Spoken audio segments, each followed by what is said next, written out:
Blog Talk Radio. I think this situation absolutely requires a really futile and stupid gesture be done on somebody's part. We're just the guys to do it.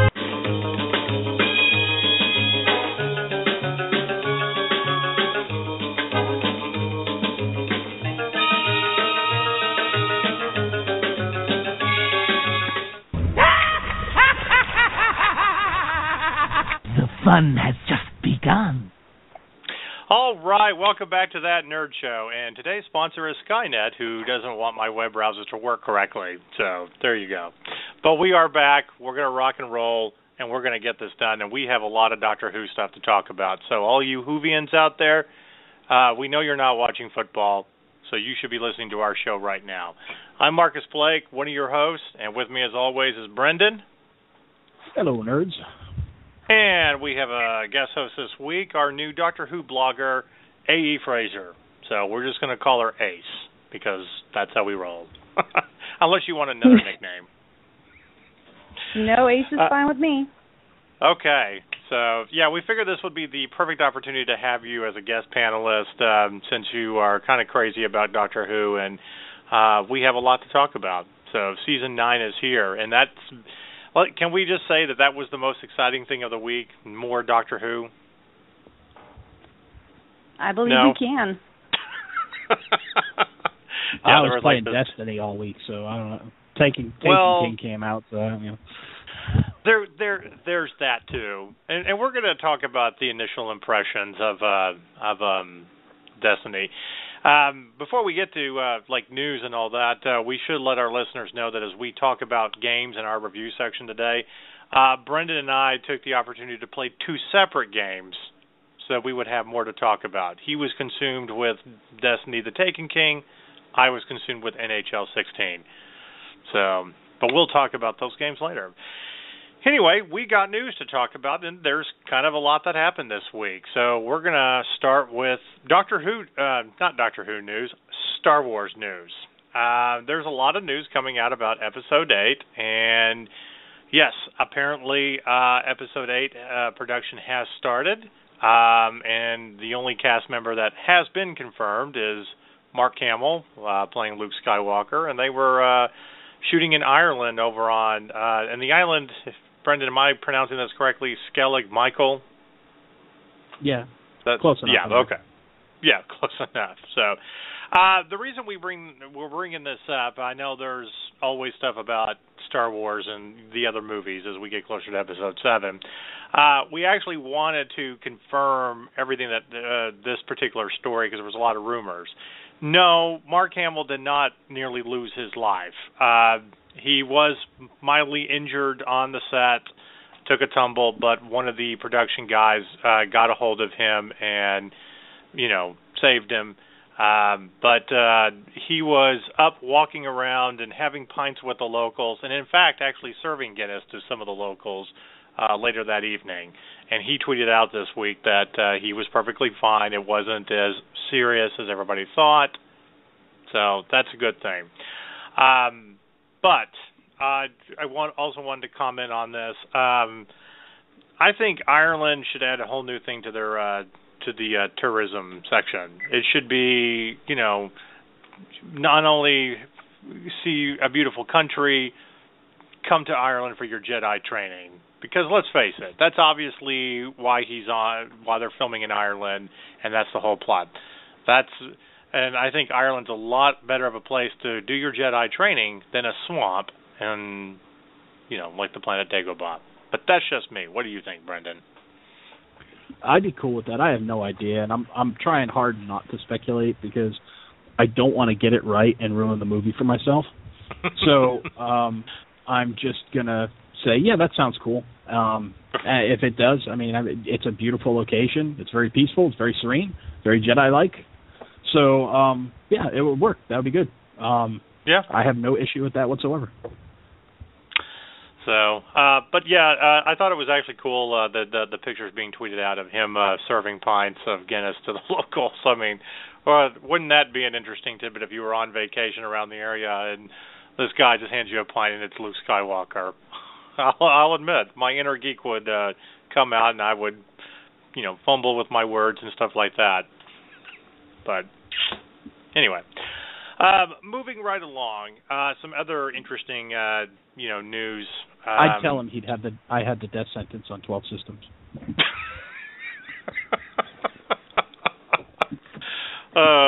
Nice.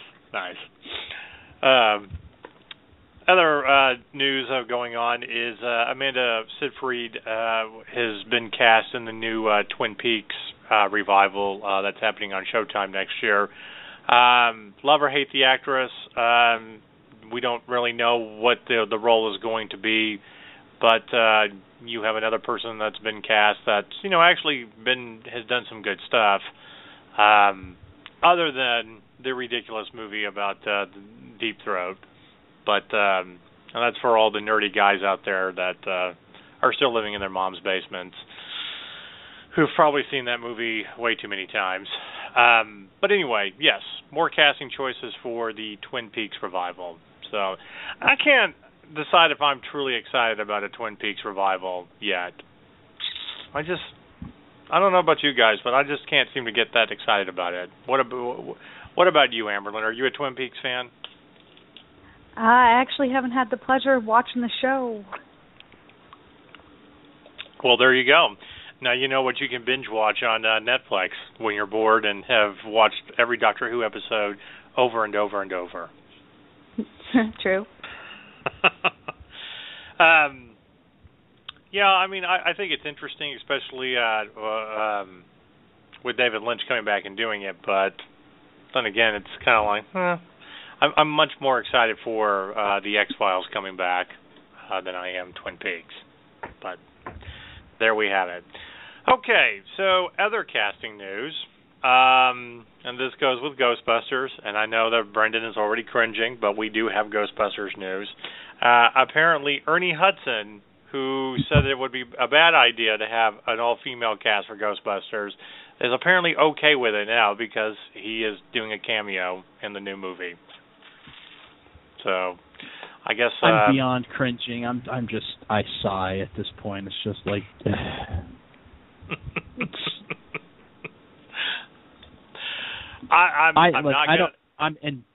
and for in case Amberlyn doesn't know, it's not that I'm against an all-female cast of Ghostbusters. I'm against a Ghostbusters reboot at all. I don't care who's in the cast. The first two hold up very well. They're still great movies. We don't need a reboot.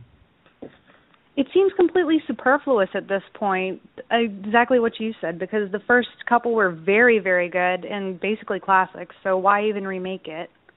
Because Hollywood. Good answer. I mean, that's what it is. It's Hollywood. They get... Look, Hollywood is good for maybe, 2-3 original, really groundbreaking original things every year, and then the rest of that shit is filler. And they are like, well, we've got to make our investment back. How are we going to make our investment back? Well, let's take this property that everybody loves, slap together a mediocre film, and we'll at least get the initial investment back on the first weekend because everybody's going to show up because it says Ghostbusters on it. Right, and they're capitalizing off the popularity of the two main female comedians. I can't remember their names off the top of my head, but I saw them and I was Kristen Wiig and Melissa McCarthy. Yep. Yeah. I was going to say, and that right there should spell doom for this movie. I can't remember who their names are. There you go. Look, I think everybody knows at this point I'm trying to keep much more of an open mind, and I think it'll actually be somewhat funny, and we'll go see it. But I do have to comment on Ernie Hudson and all that. Look, if you honestly feel that strongly that an all-female cast shouldn't be Ghostbusters, then you shouldn't have a cameo role in the movie. You should actually ban it and say, fuck it, and I'm not going to have anything to do with it. But even Bill Murray kind of came around like, yeah, well, whatever. I'll do my thing because I'm Bill Murray. Ernie Hudson, you're really just, I guess, a typical actor in Hollywood where really it comes down to a paycheck. So you'll create controversy to get your name trending on Twitter for a little while, and then, you'll accept whatever paycheck they offer you, to do whatever in a movie where it's not completely necessary to have you. And that's the funny part. Out of the 4 Ghostbusters, you're literally like the guy nobody cares about to have in the movie. So, I've said it. Anyway. Yeah. All right, more news. But I'm going to start with this because this will get Brendan excited because we've talked about this movie for over the years as being one of a sleeper hit and one of our favorites. There is a TV series based off of the movie Layer Cake coming to TV, and it's actually a continuation of the story because you can't really have the story again, because of the characters and what happened to them. But there is a TV series by the same writer and kind of continuation of the story called Viva la Madness, and it's going to have Jason Statham star in it. And that alone makes me excited. I don't know about you, Brendan. Honestly, I think this is a mistake. Really? I think what made that story so great was when I first sat down and watched it, I was like, wow, this movie kind of sucks. And then it slowly drew me in because it was a rainy Saturday and had nothing better else to do. And it slowly started drawing me in, and I'm like, well, maybe it's not so bad. And, hey, this is actually kind of interesting. And then at the end of the movie, which I won't spoil for people who haven't seen it, you realize something that it should have been blatantly obvious through the whole movie. But when you realize it, you're like, holy shit, I can't believe I just watched that whole movie and didn't realize that. And it was a really cool little twist. And that was kind of the beauty of that movie. This to me reeks of Highlander 2 syndrome. Really, you're gonna go? You're already saying it's going to be that kind of a train wreck? No, I say it has the potential. I'm not saying it's going to be. Okay, all right. But it has the potential to be because Layer Cake, much like the first Highlander, was an encapsulated story. It had a beginning and there was no room for a sequel. At the end of Highlander, he kills Kurgan, wins the prize. The gathering's over. That's it. Okay. The only way they could have honestly done the Highlander 2 and staying within the story of Highlander 1 would have been to go back in time and deal with other immortals from before the gathering, culmination. So that's kind of where you're at the end of Layer Cake too. So it's just, I thought it was just a well done one-off story, and not everything needs to have an epilogue. Not everything needs to be continued. Sometimes you just have a good story with a beginning, a middle, and an end, and you enjoy it for what it was, and move on. I don't know that this really lends itself to a continuation. I may be wrong. It may be great. I do like Jason Statham, but I don't know. My first thought about it is just, I guess we'll see. I don't know. Well, my thing about it is I pretty much like anything Jason Statham is in. Okay, even if some of his movies are the same old action-packed, I'm going to roundhouse kick someone and be done with it. Safe Men, or I think is what it was, where he was a homeless cop who helped save a Chinese girl who has all the secret code. Yeah, or what? Yeah. Just the word safe. That was the name of the movie. Right. Well, anyway. It is the typical formula for a Jason Statham movie, but it was a fun movie, and you go in there and you know that. The reason I think you can do something good with this is, all of these characters that were in Layer Cake, they have other friends, people they've worked with, okay, who can kind of pick up where they left off, and you can still have other adventures and all of that. But again, casting is crucial. If you're going to have a TV series where you have one great actor and everybody else sucks, then it isn't going to go anywhere. Okay. I'm excited because I think it does have potential, and because I liked the way the storytelling of Layer Cake, and I like the people behind this, then I'm like, that might actually be some of the best TV that's out there, because there's a lot of crap out there, like Gotham. And yes, we're going to keep saying Gotham is crap. Because it is. We tell it like it is on this show. But, again, I think it'd be kind of cool to see Jason Statham on TV anyway.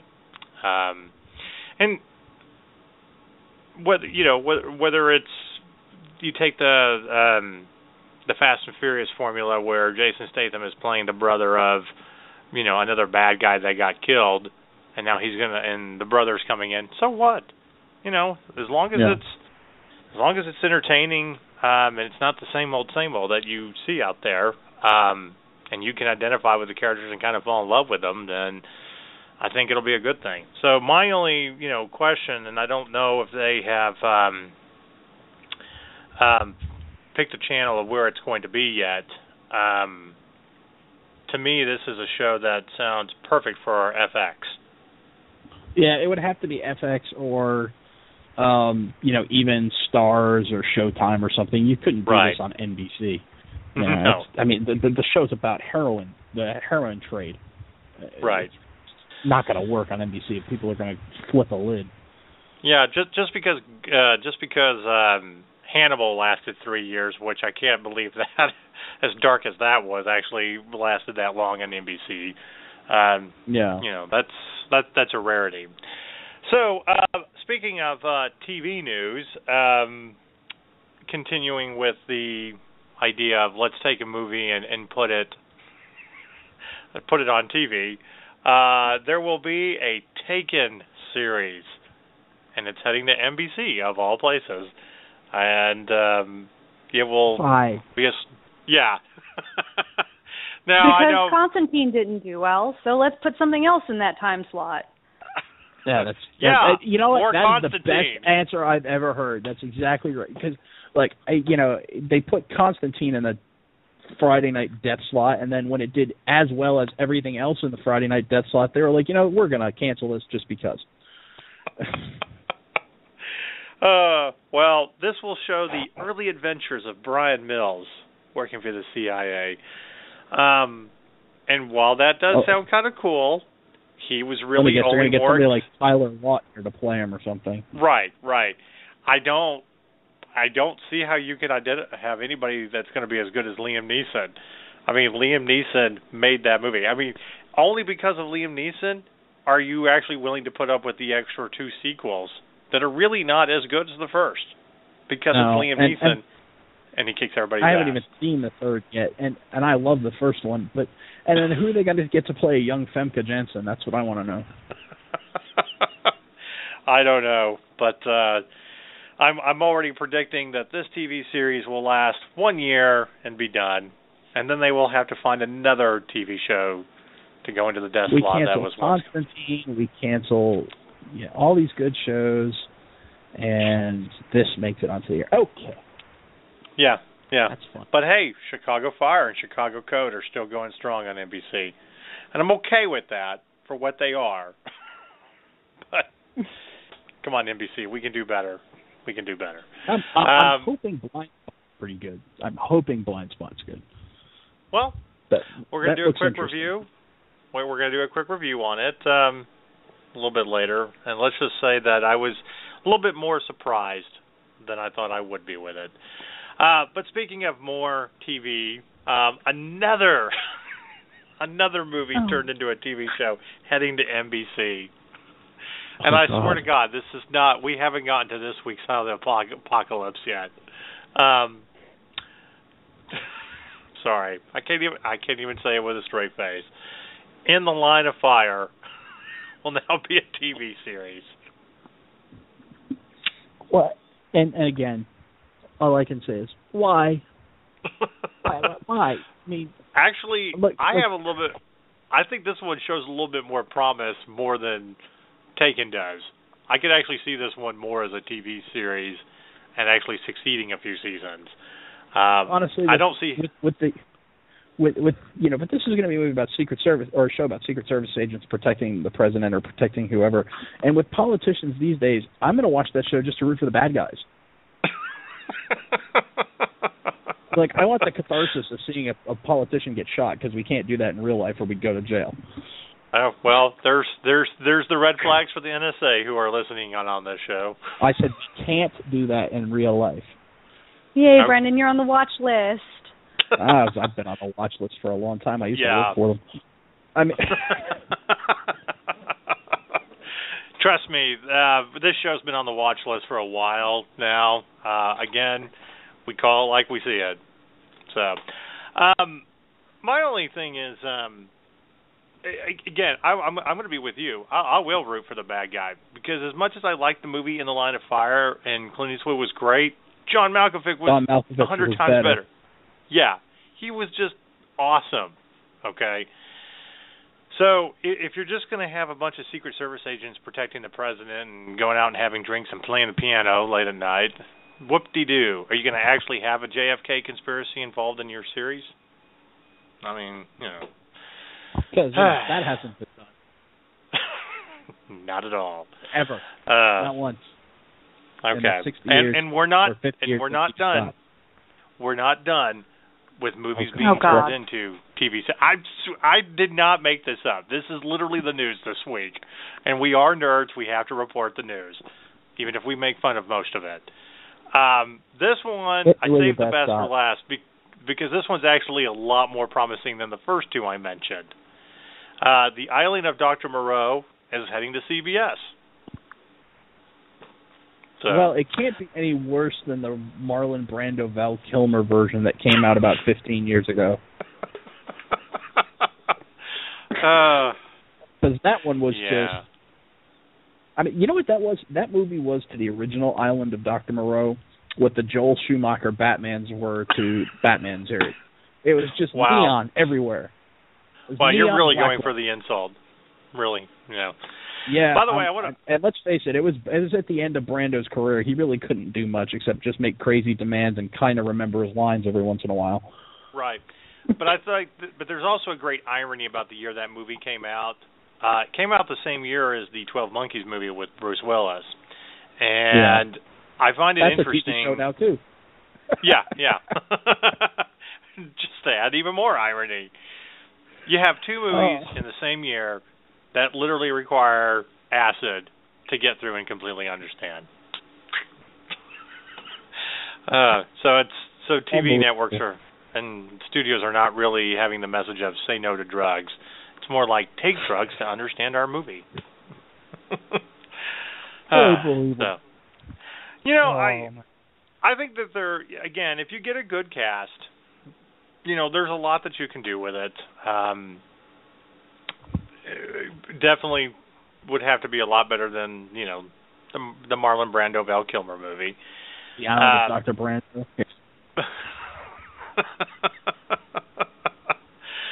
and just since and since we're on the subject, what fat guy, mad scientist would you pick to be in this series? You have to think about that. I'm going to go Oliver Platt. Because he's good in anything he does. At least it'll be funny. Right. That is very true. I would have said Philip Seymour Hoffman if he was still alive, but you know, too bad for that. Like I said, we'll see what the cast is. But CBS, I guess, is trying to get into the horror genre. And we'll let our horror blogger, once that comes out, you know, rip it a new one and tear into it. So,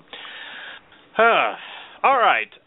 Here's another little interesting thing before we get to gaming news. Actually, a couple of interesting things. Batman versus Superman as the movie and Gotham, the TV series, they are giving credit to the original co-creator Bill Finger in this year's season of Gotham and the Batman versus Superman movie. I guess there's been some debate about giving him credit over the years among, you know, comic book purists, but I thought that was kind of an interesting thing that came out. You know, and I think you should. If somebody helped create a character, they should definitely get credit for it. Yeah. So, anyway. All right, so we'll get to one last piece of TV news. It is, you know that we don't like to speculate and play the rumor game, even though every once in a while we do talk about rumors. But this one actually has been confirmed. Jenna Coleman will be leaving Doctor Who this season. So for all you haters out there, you'll be that. like I said, for all you haters out there. I'm not even a hater of Jenna Coleman. I just don't like the way her character was written. I think she did an adequate job acting the lines given to her. I just don't think last season was very well written. Her character was not. I just didn't connect with her on any level. So, I think it is time. I think it's time for her to go. She's done her transition with the Doctor. After the love of her life dies and stuff like that, you figure, why would you want to continue hanging around? You've done enough transition with everything that, you do need to go. No one is ever going to match Sarah Jane as a companion and how long she was with the Doctors. But anyway, I think part of it too is she will be playing Queen Victoria, a young Queen Victoria, in an 8-part miniseries. So anyway. Yeah, I hear she's getting paid big money for that too. So. Yeah. I would definitely take that. It can be a good career if you're a British actress, or a good career move. But anyway, Amberlyn, as the resident Doctor Who expert on our show, are you excited about her leaving, or what do you feel about that? Well, actually, I'm going to I have to disagree with Brendan on her character point. I think she was actually one of the strongest female companions the Doctor's had in a long time. Amy Pond was really good. But I think Clara really took it to a level where she can talk to the Doctor and tell him, look, this is wrong, and get him to actually see the situation for what it is. In regards to last season, yeah, it was kind of crap. But her character was actually what I watched the season for. Well, that's fine. To each their own. That's why we have opinions. But I just didn't connect with her at all. From Matt Smith's time to Peter Capaldi's time, there's nothing that she did just endeared me to her. And like I said, it's not the actress's fault. I thought she did an adequate job of portraying what she was given. I just didn't like the subject. I didn't like the writing. I could see that. Well, I'll point two things out, and we'll talk more about Doctor Who in the second half of the show. Everybody has their own companions that they really, really love. Okay? Stuff that they just, I think I'm one of the few that really absolutely loves Donna. Okay? Oh. Yeah. Well, maybe not. The other thing is, it always takes about a season for a Doctor to kind of come into his own. And as great as Peter Capaldi is, you need that first season. I have no doubt that this second season is actually going to be great. And the first season, I've noticed this trend with Doctor Who that, when the new Doctor comes in, it's about 5 episodes into their first season before you actually really get to good storytelling. You kind of go through the motions. They have their little adventures. It's like I'm feeling out the new Doctor, okay? And then it gets into something a little bit more serious and takes it to the end of the season where you start really dealing with tragedy and stuff. And that's what happened last season.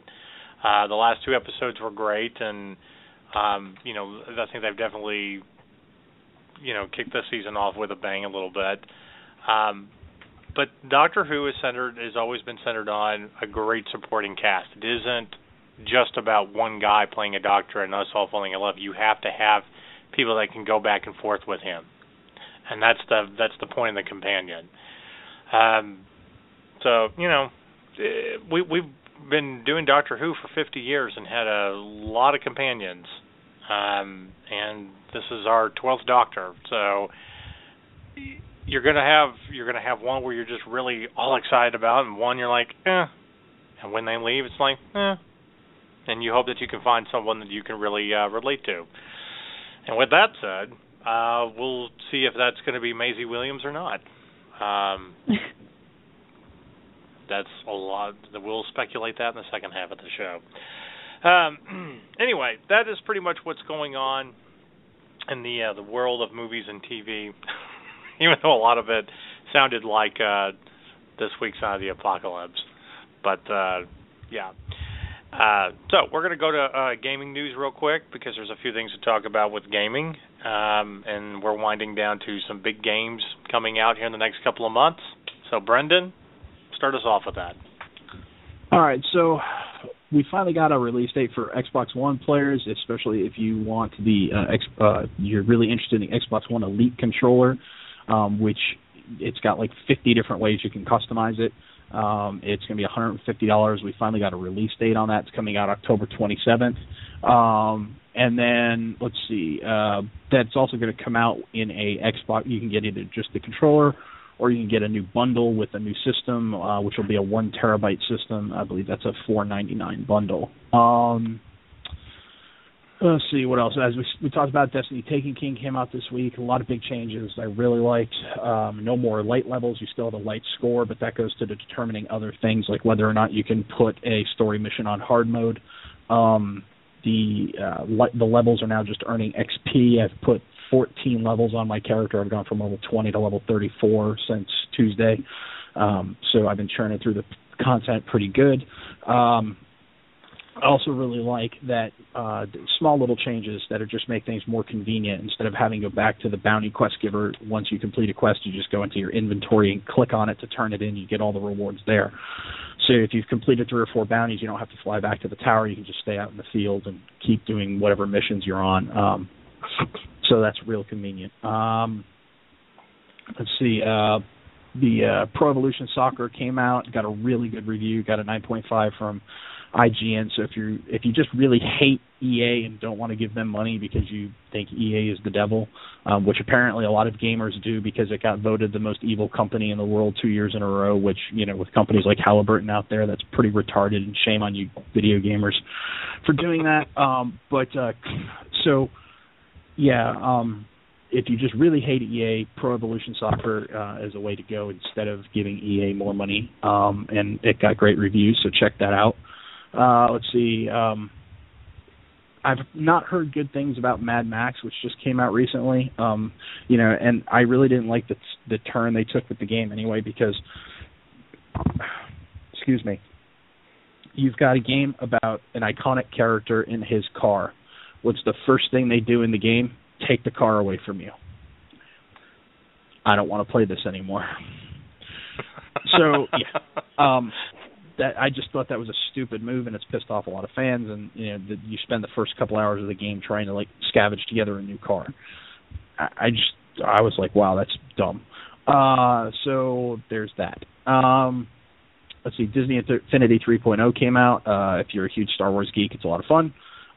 There's nothing quite so silly and gratifying as learning how to fly in a skyhopper on Tatooine and using the tow cable to pick up a bantha and flying around with a bantha attached to your ship. That was a lot of fun. And then I dropped it onto a bunch of stormtroopers. So I killed a stormtrooper with a bantha. It's the small little pieces of happiness in life.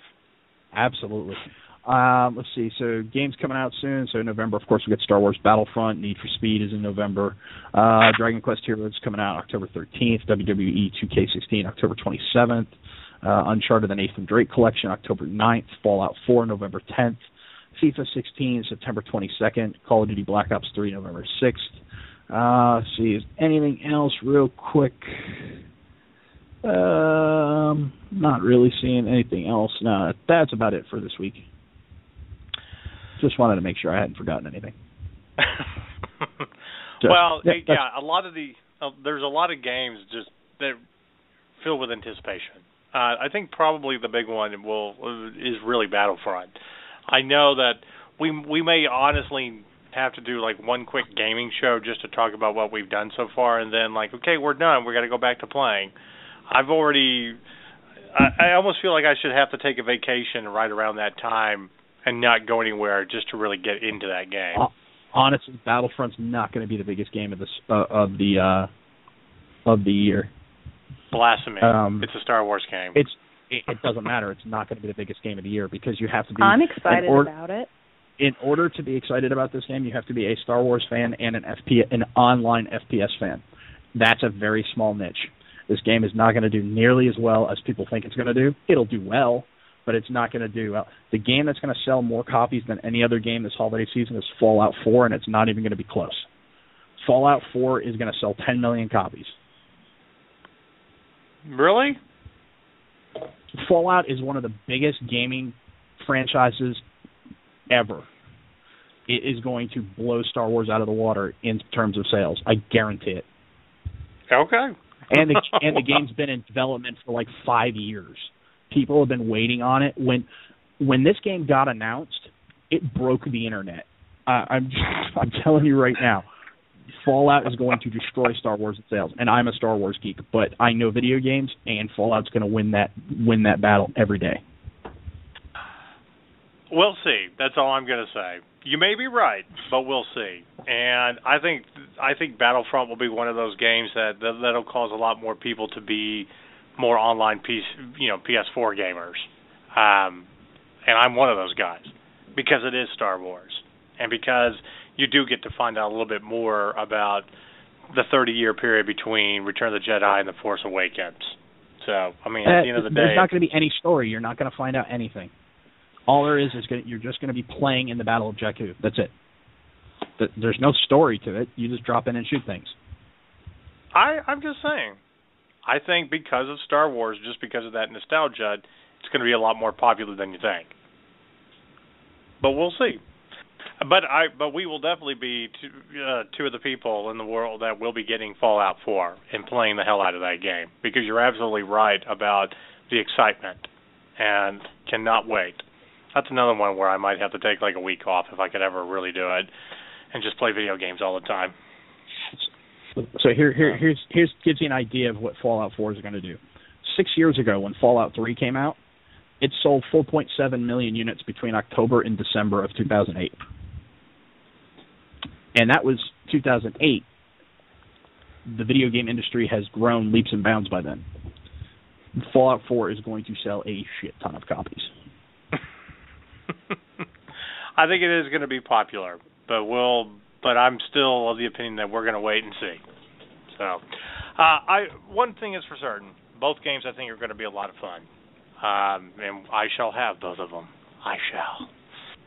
I can already tell that, like last year, really getting into, now that I actually have a gaming TV and a gaming center in my office, that the last, couple of weeks, of the year will just be spent more gaming than anything else for like an end of the year, wrap up. And then I'll have to take a break.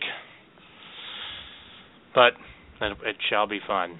So, anyway, let's get to reviews real quick, and we're going to do a couple of gaming reviews. Give us a little bit more detail about Destiny the Taken King. Well, like I said, there's a whole bunch of changes that they made. Specifically, the biggest one was around the leveling and how you level. You can now also use, say you get a piece of legendary gear, but it's not as good as the legendary gear you already have. Well, instead of just dismantling it and not using it and really not getting anything out of it, because there's no, in Destiny, for those who don't play, there's no there's no auction house. There's no way to make money off of gear that you don't have. So what you can do is you can actually use that to infuse your legendary item that you do want to use to make that better. So that was a different system that they added in that's been very well received. Like I said, I love the fact that they changed the bounties so that you don't have to go turn them in, because let's say you got a bounty done and you want to turn it in because that bounty XP will level you. Well, before, you'd have to go to orbit, wait for your ship to load in orbit, then you'd have to fly back to the tower, and then you have to wait for the loading screen where you're flying through hyperspace to get back to the tower. Then you get back to the tower, then you go find the bounty merchant, and you turn it in, and then you have to go back and go to wherever you're requesting. So it was like a 5-minute turnaround just to turn in a quest. Now all you do is you open up your menu, you go into your inventory, you click on the bounty quest, you say turn in, boom, get the XP, get the rewards, done. Saves you 5 minutes every time you want to turn in a quest. So that's really helpful. I haven't gotten into the end raids yet, but I will probably be there by next weekend. I did get my new subclass. Each class, the Titans, the Hunters, and the Warlocks, got a new subclass. So for the Titan, it's the Sunbreaker, and basically when your special lights up, you get this fiery hammer you get to throw at people, and it explodes and does a ton of damage, and then it reappears right in your hand, and as long as your special meter is still lit, you can keep throwing this hammer. And it's not really melee, but if the guy's right in front of you, you throw it at him, it hits in your face, it's right back in your hand. So the rules aren't melee rules, but the effect is you're just swinging and smacking this person in the face with a hammer. And it's a lot of fun. It's just very gratifying to smack somebody in the head with a hammer. That it was a really cool quest line that you did to get that. You basically have to go and do your first Taken King quest line. And once you do that, it opens up 2 quests, one to continue the story of the Taken King and one to get your subclass. So the subclass quest was a lot of fun. It was very well done for the Titans. You go to Mercury, so it's a new world for Destiny, which it's the only thing on Mercury right now, so it's just this little side quest thing, but eventually I'm assuming they'll open up Mercury more as they do more expansions. For the Hunter class, I forget what the name of it is, but you get this void bow, so you get this bow made of light that looks really awesome. And then for your Star Wars fans out there, if you play a Warlock, you get the Stormcaller subclass, which essentially turns you into Emperor Palpatine, lightning the shit out of everything on the screen. Nice. And it's very impressive to watch. One of my friends that I play with is a level 40 Warlock who has his Stormcaller quest, and he just houses everything. Especially if there's a lot of lower level guys on the screen, like a lot of the minions, not the captains or the higher level paladins or whatever. But these guys will, a whole bunch of these thralls will come running at you, and he'll just lay down some lightning, and there were 20 guys there, and now there's 20 smoking piles of dust. So it's very impressive to watch. A lot of fun. Excuse me. So, like I said, I haven't gotten into the raids, into the strikes yet for the Taken King, but all in all, the game, it's a lot of fun to play. If you like online shooters, especially if you don't want to be forced into PvP, because PvP in Destiny is completely optional. You only do PvP if you go into the Crucible, which is like their arena. The rest of the game is cooperative players versus environment. So if you got a couple friends and you want to get together and do strikes or do story missions, it's a great game to get online with your friends and blow some shit up. So that's where I'm at right now with it. I'll have more on the strikes and the raids next week. Overall, do you think your initial impressions that it's better than the first Destiny that came out, or? Yes. And one thing I would like to touch on is the fact that they have replaced Peter Dinklage with Nolan North for the voice of Ghost, your AI companion. And a lot of people were sad to hear about that, but 2 things that I think that make it a very good change. While I love Dinklage, his character was very much Peter Dinklage reading lines, and that led to 2 problems. One, I didn't see Ghost, I heard Tyrion Lannister. 2, there were often times where you could tell Dinklage didn't read a lot about the game, so he didn't know what the lines that he was saying meant. It to the point where it became a drinking game. Every time Dinklage says something that sounds like he doesn't even know what the hell he's talking about, take a shot. So, I think it was a good change in that respect because Nolan North has done a very good job of doing a different voice. It's not, this is Deadpool voicing Ghost, or this is Nathan Drake voicing Ghost. If I didn't tell you it was Nolan North, you probably wouldn't pick up on it. Once you know it's Nolan North, you can definitely hear his bass voice in the undertones, but he did a very good job of creating a new voice for a new character.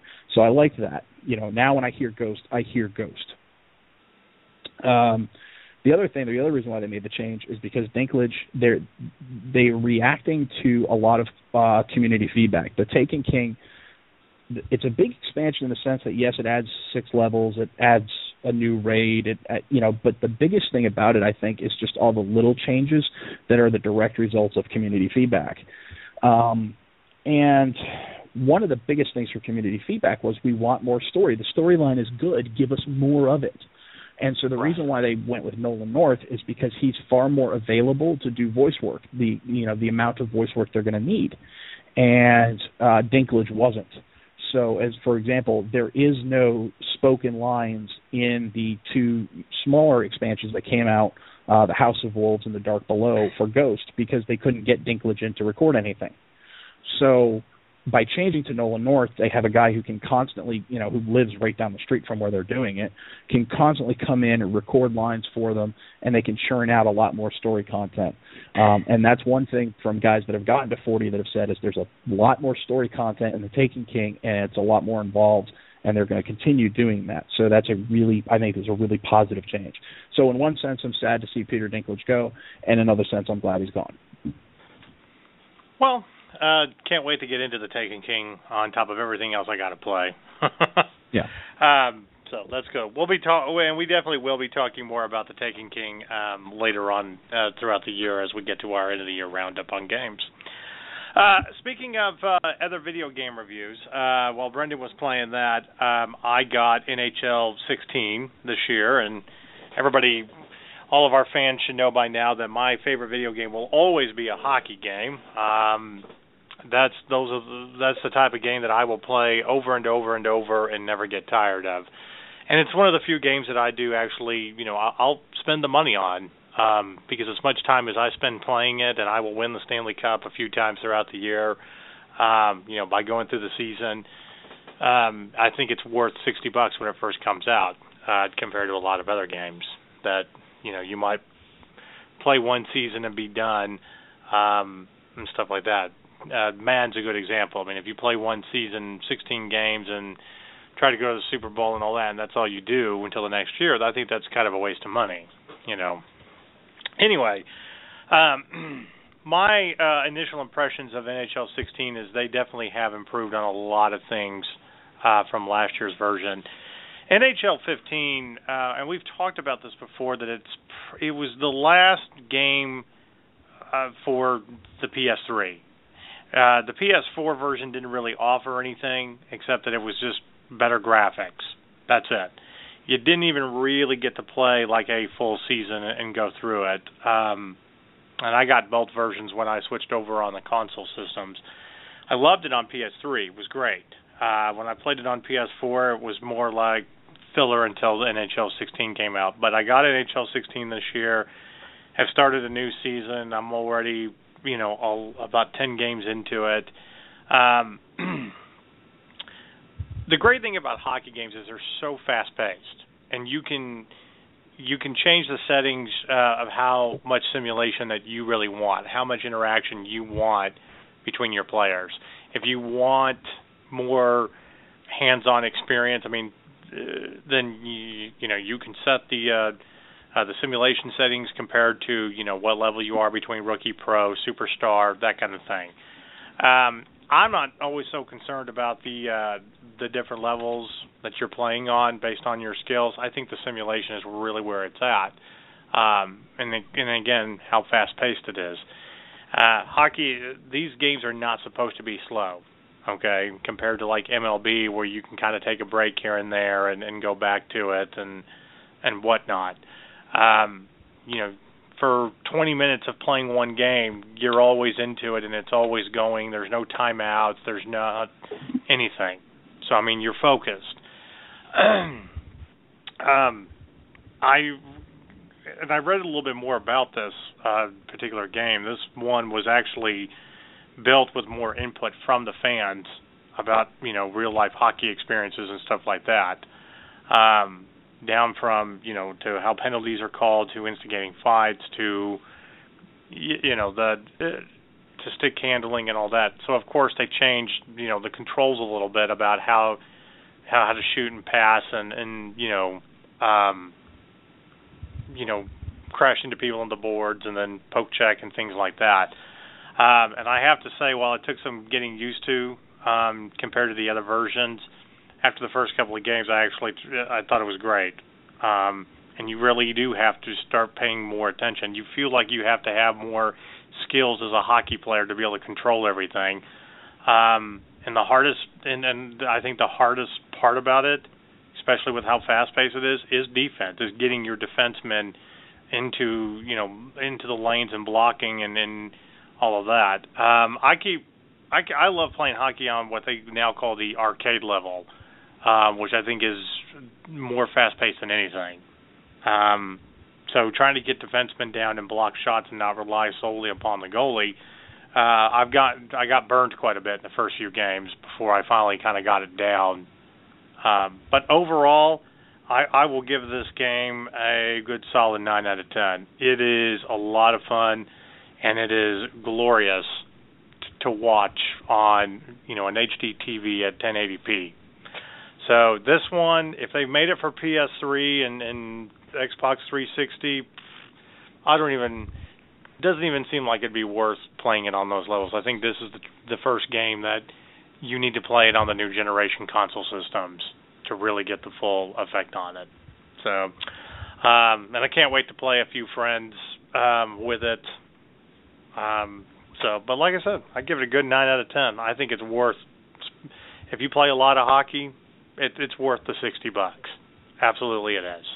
So I can't tell fans what it's going to be like to win the Stanley Cup yet. I just started a new season, and I didn't want to cheat by just going through a playoff mode. So give me a few months, and probably by the end of the year, we'll have won it for the first time.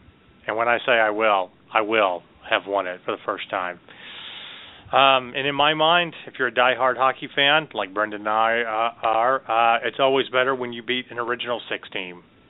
So, which for Brendan means he's going to have to play the Blackhawks, my favorite team, in the Stanley Cup, because all the other original 6 teams are in the East. So, yeah.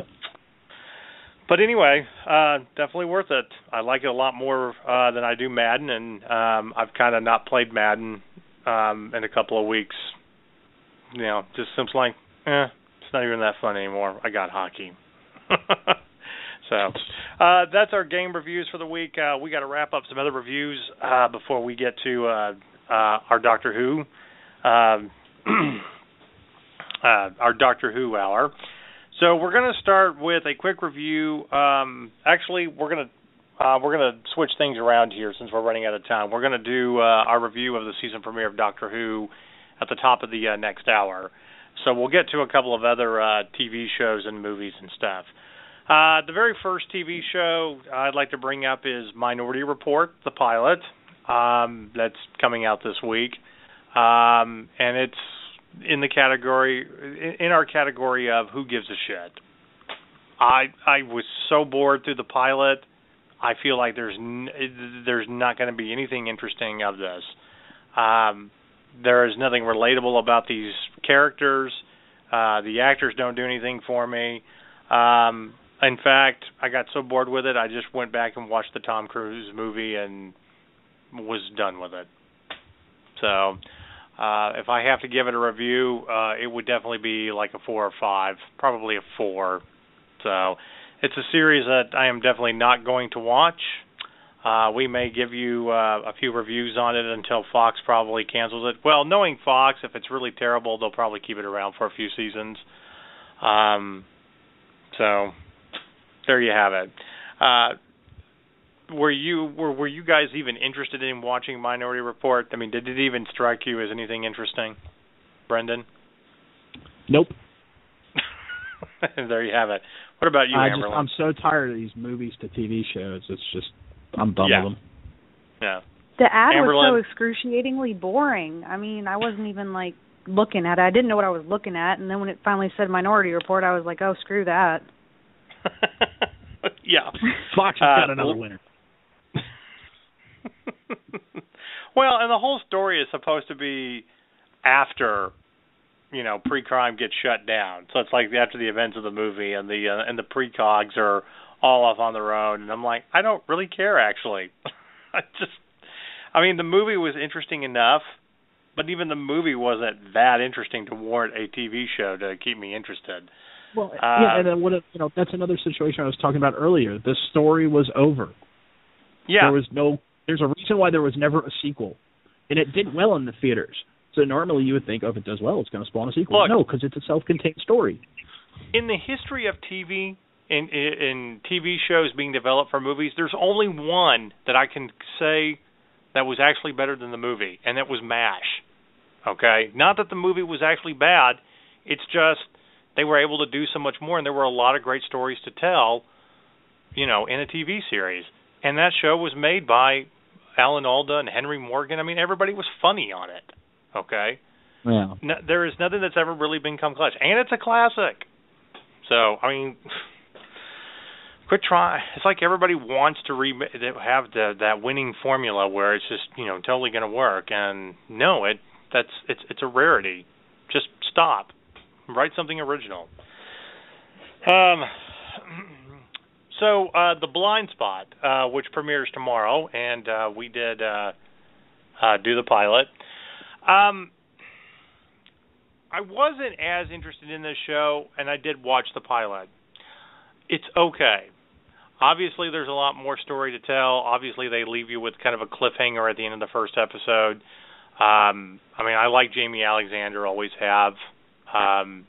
And Sullivan Stapleton, is that his last name? Yeah. Yep, yeah. From previously of Strike Back. Right. And 300 Rise of an Empire, who, along with Ava Green, has the greatest negotiating skills ever. Just saying.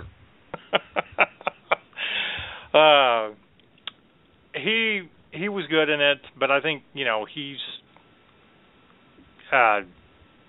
he's a good actor to begin with, and he's great in Strike Back, and but to me, it's one of those series that you're going to have to watch a little while to see if you feel like this is something that you want to continue watching. I mean, I kind of felt the same way with now I just completely forgot it. The one with James Spader. Blacklist. Thank you. But James Spader is the one that really makes that show worth watching because he's fantastic. I'm not saying that anybody on Blind Spot is at that level, but it's one of those that I'm willing to give about 5 episodes to keep seeing if I want to to see if I want to keep watching it. But the pilot's okay. That's all I can really say about it. It's almost like the Bourne Identity type of motif where you've got this secret agent type person who has no memory, and you're trying to figure out the puzzle, and of course the puzzle is the tattoos on her body. Right. I'll give her credit just for getting into that, just agreeing to do the role, because apparently it takes like 7 hours to put all those tattoos on her. Yeah. I hope that there's a great payday for her at the end of the day. For doing that, but yeah, I mean it's interesting enough to keep me curious. So I would rate the pilot at least a 7.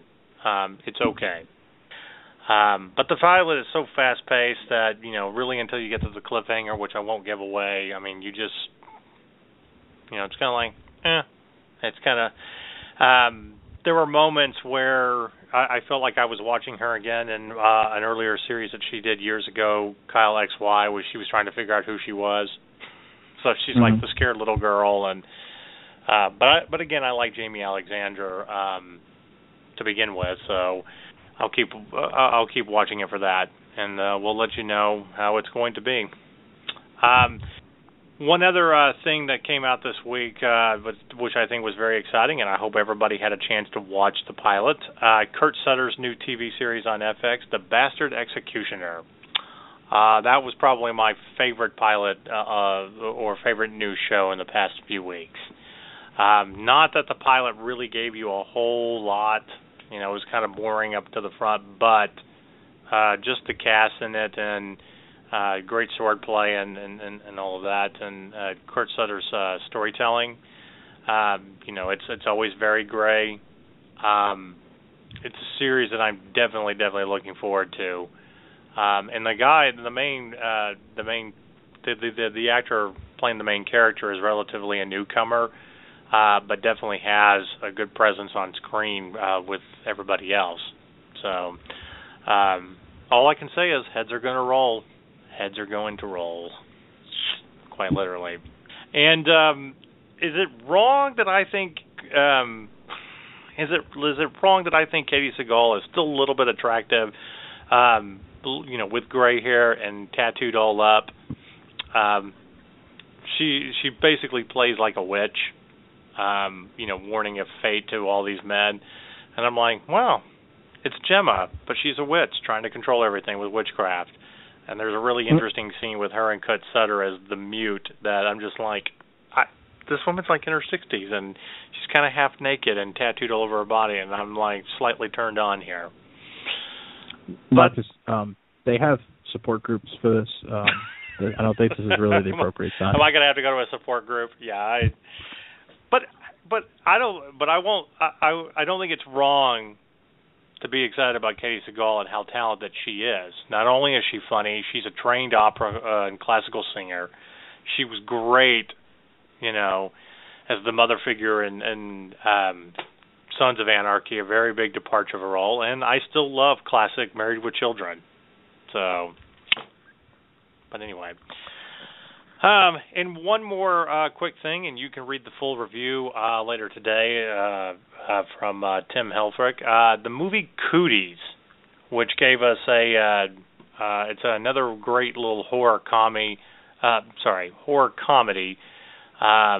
with Rainn Wilson and Elijah Wood and Alison Pill about kids turning into zombies and basically these people having to escape the school, and grown-ups don't turn into zombies because it only affects kids up to a certain age. We saw the screener about a month ago, and really couldn't do a review on it until now, but it has started to release in the theaters and video on demand, and I could not stop laughing. It is definitely up there in the vein of Tucker and Dale, Save the World, and Shaun of the Dead, and even the jokes about hobbits to Elijah Wood's character, and they've just made it even better. That for a horror comedy. Tucker and Dale versus I think it was Tucker and Dale versus Evil is the name of the movie. That's getting a sequel. Yes, it is. So, but you should definitely check out Cooties. That one I actually give an 8 out of 10. It is that funny. All right, we are running a lot of little time, so we've gone a little over into the second hour, but I do want to get to this week's Sign of the Apocalypse. It's pretty much going into the same category of let's remake movies, and it's very simple. Why in the world do you want to remake Mary Poppins? Why? Just why? Does the original not stand the test of time anymore? Is there anything better that you can do? No. I don't really think there is. Even if you're not a huge fan of Mary Poppins, I'm sorry, there's no reason to remake it. But yet, in Hollywood's infinite wisdom, somebody decided, yes, we can do this. And who are they getting to play Mary Poppins? Emily Blunt. Yeah, I'm waiting fantastic. for the... I'm not saying she's... But why? Again, it's Hollywood. It's all about the almighty dollar. Who gives a shit if it's actually going to be good? What's wrong with Julie Andrews? That's what I'm saying. Look, I watched the classic with my niece and my nephew not too long ago, all right? It still stands the test of time. I still know the songs from my childhood. There is no... Who are you going to get to be better than Dick Van Dyke? Seriously. I mean, come on. Dick Van Dyke has still got moves in his old age. I don't know if anybody saw him dancing in the third Night of the Museum movie, but he's still got it going on. I'm just, come on. And it's nothing against Emily Blunt. She is a talented actress and has done some good things. But is she practically perfect in every way? No. No.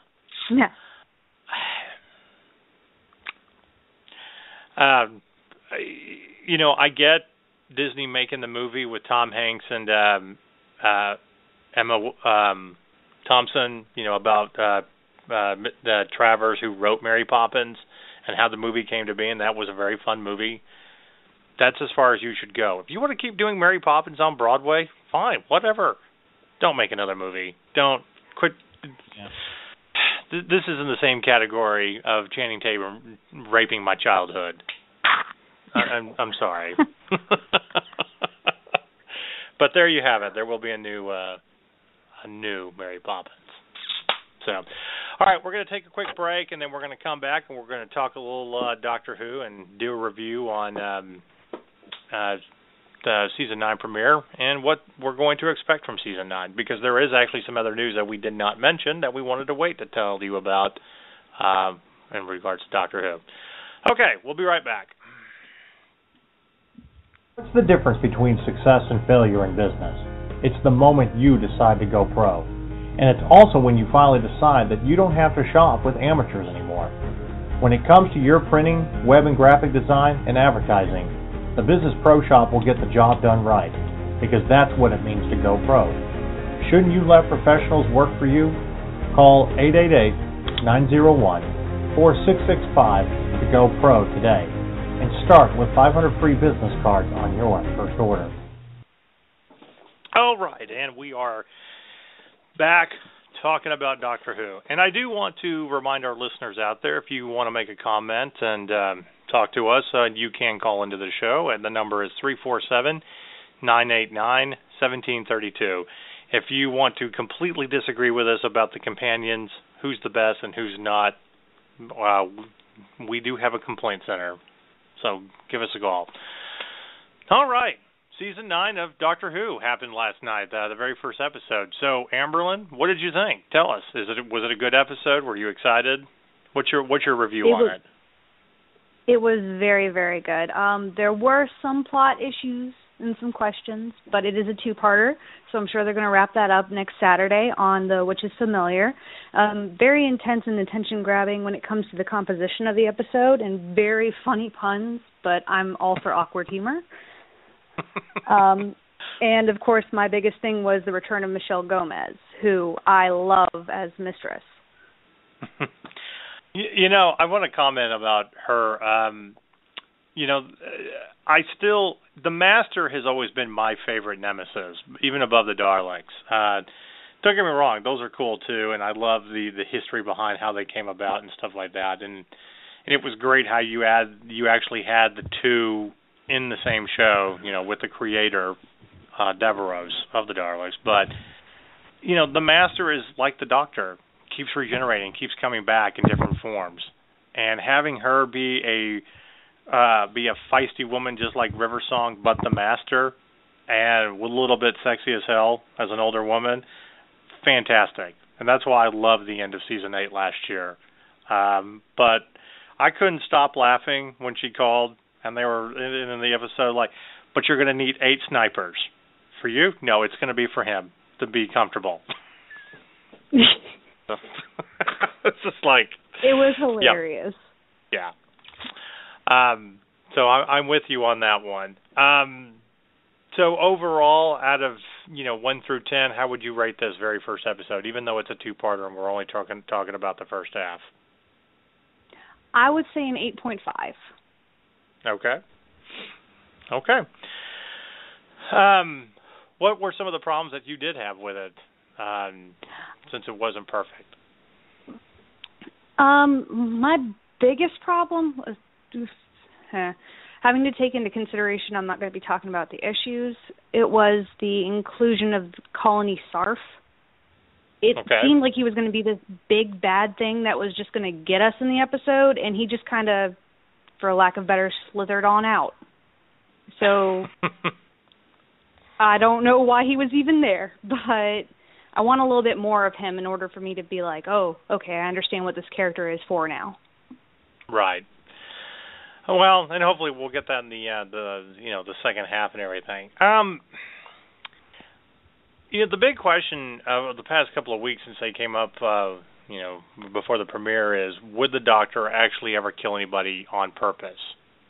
I think it's kind of cool that we've explored this idea with the Doctor, especially with the reboot, Like, the Doctor isn't necessarily a nice guy. I mean, yeah, he's fun and stuff like that, but he can also be kind of a dick. And, you know, there's there's always been a line that you think that he's not going to cross. Okay? And I think that's where this line is. Would he actually do it? And since the show, I mean, the episode opens up with him, you know, on a planet saving the little kid who is Deveros, who will grow up to be his archenemy and invent the Daleks. You know, what do you do? You know, how do you deal with that choice?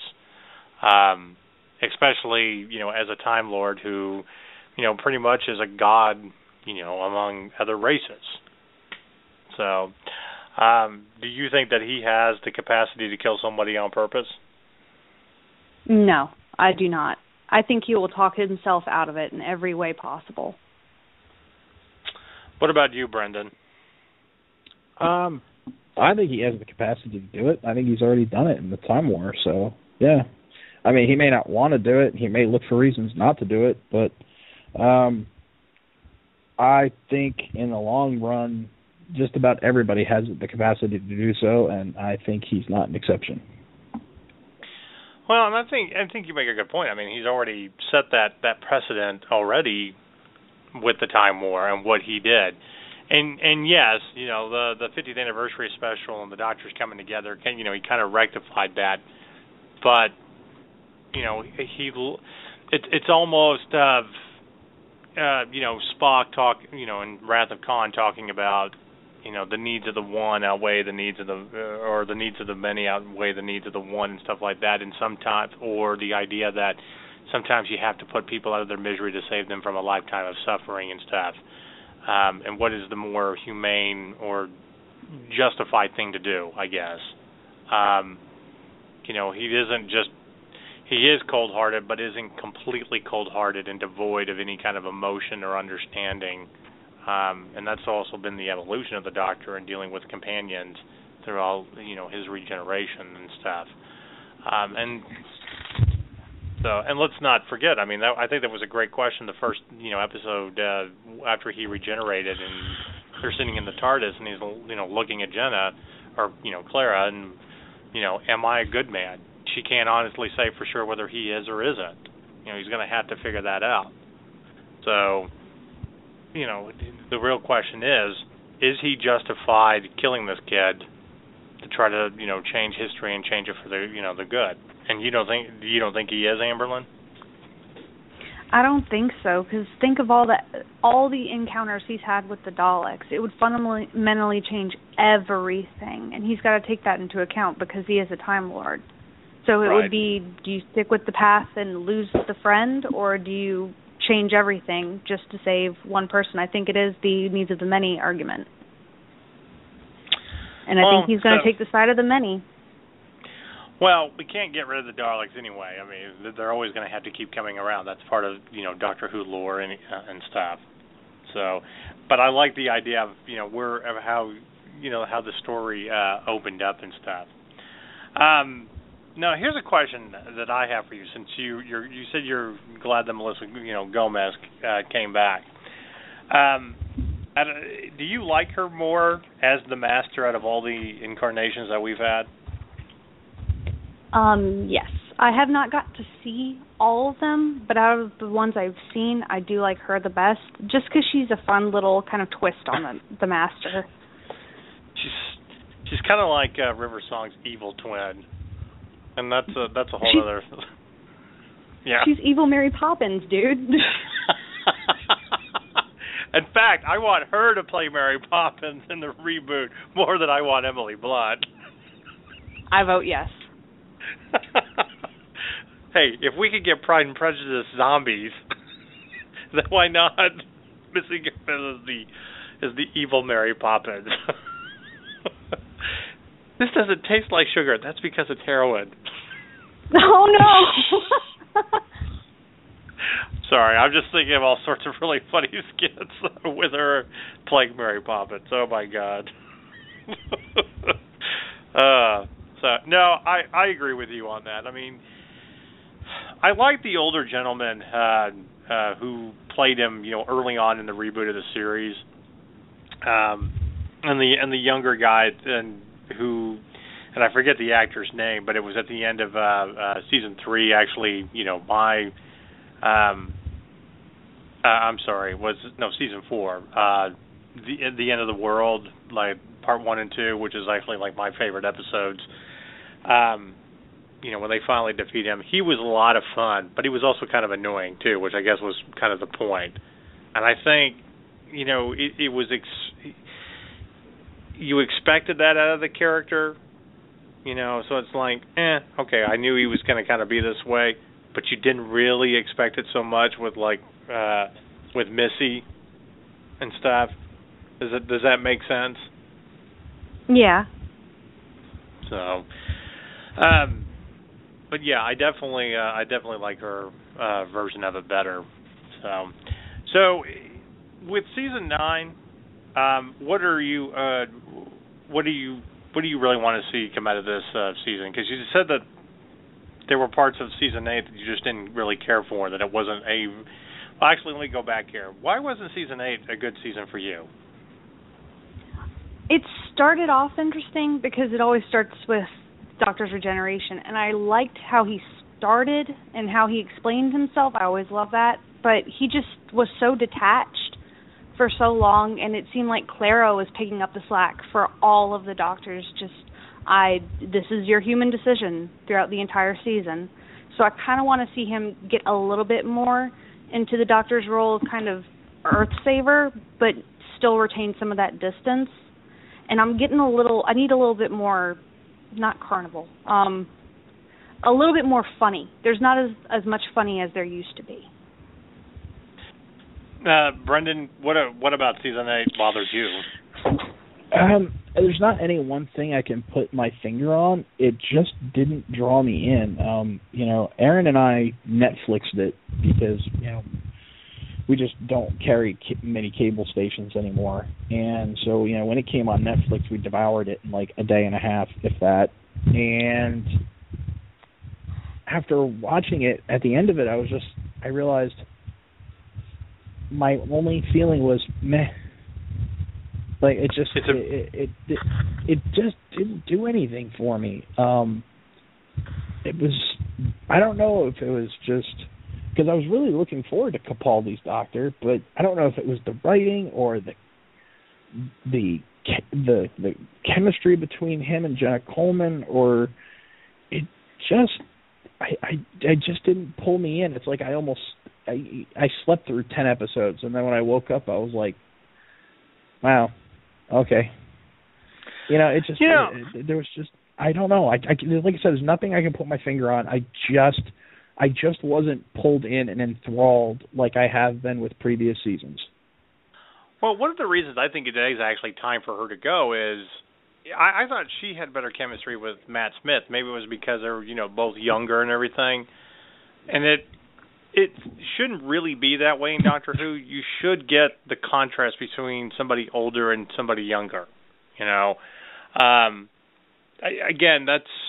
think that's what made River Song so great with Matt Smith's character, is that older woman with that younger guy, and playing off each other, but he's really older than he, his character is older than she is and stuff. Clara can be kind of whiny at times, especially this past season where she fell in love and then tragedy struck, and it was a sad moment about how it all ended and how he basically had his one chance to come back to life to help the kid find his family. Yeah. But it wasn't I don't think it was as touching as when like Amy and Rory died. That to me that was like tearjerker central. Okay. And I'm one of the ones that don't even really like Amy. She was annoying to me. She just did not do anything for me compared to other people. But no, yeah, it's just this whole season. She just it's like when she wasn't Impossible Girl, she just became uninteresting. And so let's make her fall in love and add a different dynamic. But then you've got the Doctor who is kind of jealous but doesn't understand jealousy. Then you've got the detached soldier who does love her, but he's jealous of her adventures with the Doctor and blah, blah, blah, and you got this whole thing. It's like, yeah, okay, whatever. At the end of the day, the Doctor is always going to be more interesting because he has a TARDIS, and, I mean, let's be honest. If the Doctor showed up and had a TARDIS, you'd think about leaving your husband for a brief moment, wouldn't you, Amberlynn? I mean, yeah. I would. Not that he's not a nice guy, but it's like, come on, honey. That's the beauty of space and time. He could bring her back to the exact same moment, and in theory, you never know. We've already had this discussion, he and I, and he's totally cool with it. He was like, all right, just go back, bring me back a fossil, bring me back some spacey-wacy stuff, I'm cool. See, that's a good guy right there when you know you can't compete. It's like, I got nothing. I've really got nothing. Take me. I got a big screen TV and Destiny. I'll be here when you get back. Oh, no. Right. But no, I mean, from that aspect, yeah. I mean, she was just kind of annoying and whining and everything. And then I think it is time for her to go. She's done enough of her transition. You know, she's helped him along and all that, and shown him a little bit more of the, you know, how to be more human and stuff. But this is one of the reasons I'm excited. Go ahead. I can tell you about one thing that really irked the shit out of me during that season. How he kept railing on the military veteran for being a PE teacher and not a math teacher, because there's no way a military guy could be smart enough to teach math. Right. And as a guy who served in the military and was like, yeah, you know what I did in the military? Cryptology. That's math. Okay? That's high-level math. All right? So it's just like, that as a veteran, really, it's not that he did it once. It's that he kept harping on it for like 5 episodes. And it was just, I just wanted to just go up to Moffat and say, hey, Moffat, and clock him. Because it's just, the writing was pissing me off. Sorry, I had to get that out. To be fair, I didn't even like Danny, to be honest. He was irritating. But I didn't even understand there was a love triangle going on until y'all guys said it. I was sitting there staring at it like, because he starts off the season with, I'm not your boyfriend. And then throughout the entire thing, he's acting jealous for no reason. Right. Well, and I don't know if the Doctor even really realizes and all that. I think for him, it's just, I want a companion. You know, it's not really about love, and I'm not going to sleep with you or anything like that. But you shouldn't want anybody else because I'm the Doctor and I have a TARDIS and we get to go off and, you know, and do stuff. Yeah, Danny, I thought his story was kind of interesting being the soldier, but other than that, he didn't really do anything for me either. I like Rory a lot more. That's one of those areas where I actually miss Rory. So Rory was a super strong character. Yeah. I like Rory more than Amy. Better. Rory was a much better character. Now, one of the reasons, and we didn't mention this during the news cycle, it was confirmed about a week ago that River Song will be actually coming back this season, and that I think is a lot. I got more excited by that because I want to watch her square off with Peter Capaldi. I like Alex Kingston to begin with. She's still very attractive in her 50s, and to have them, you know, going on about it, I think that's going to make for great Doctor Who. At this point, would he be quote unquote done? Because remember, she when she first met him, she goes, "Oh, you're not quite done yet." Because so would this be like the first meeting for him, which is the last meeting for her? If I think that's how it works, because their timelines are going backwards. Well, the first meeting for him was the Silence in the Library, and he met her as a child already as Smith. So even still, it's got to be either right after she changes into River Song or a little bit later. I'm not sure. Oh. I'm excited either way, dude. I love River. She's my favorite. Yeah, she's hilarious. I just want to hear spoilers one more time. Yeah. She's so mischievous when she says it. Yeah. Actually, I can't wait. I want her to be on screen with Melissa Gomez. I want those two actresses going at Doctor Who. To me, I'm going to be chanting cat fight. This is oh, awesome. No. Then the electric screwdrivers come out. But that would be interesting because you definitely get this. There is chemistry between Missy and the Doctor, and this kind of tension between them. And then you add River Song to it. And maybe it's because really young girls just kind of annoy me now. I'm at that point in my age where anybody, below the age of 25 is just like, you're really not that interesting. Yes, you're cute, but you're just not that interesting. You need to grow up a little bit. That's most of them. That's not everybody, but I just think having those two on screen together with him will make for some great storytelling. But at the same time, I think you also have to have kind of a younger companion, because, with him being old, he is kind of a father figure at this point. And, who's that going to be? Is it going to be Maisie Williams' character? We still don't know who she's playing and if she's only doing for, one episode or she's coming back. So, Amberlynn, what are your thoughts? You got any theories about her character? On Maisie? Not really. I'm not very fond of the actress. Really? Really. She's just kind of a kid, dude. I know she's on Game of Thrones as the youngest Stark girl, but, I can't stand seeing her, ever. Well, all I can say is... Oh, my holy crap. Yeah. Oh. Yeah, I'm sorry. I've let everyone down. To watch Game of Thrones. Her and Tyrion are the only reasons to watch. Everybody else's storyline has gotten stupid and boring. Everybody dies because I'm George R. R. Martin and I'm fat and slovenly and I'm too lazy to write, so I'm just going to kill everyone. But I have a DeLorean and I let friends borrow it. I'm so tired. Actually, I'm actually tired of Game of Thrones. I'm done. So done. I get it. You kill off a couple people to make people realize it's a bad word and it's an ugly place and things aren't going to end up happy. But I already know where the series is ending. I already know where this is going, and it's going to be the biggest troll on the face of the planet. The series is going to end. Nothing's going to come together. They're all going to fucking kill each other. The White Walkers are going to come down and rip apart the world.